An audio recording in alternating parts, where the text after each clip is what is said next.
dahil sa kanyang pagkakasala, papasanin ang krus ng kamatayan hanggang sa makarating ng bayan ng Golgotha.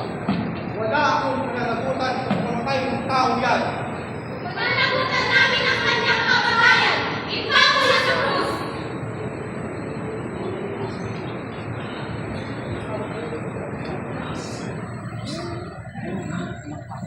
Ang pagtagkaw sa krus.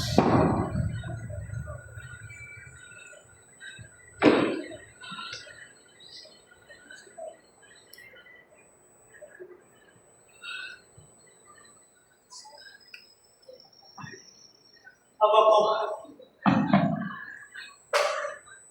salamat sa krus na ito na gamit ko bilang pagtubos sa kasalanan ng tao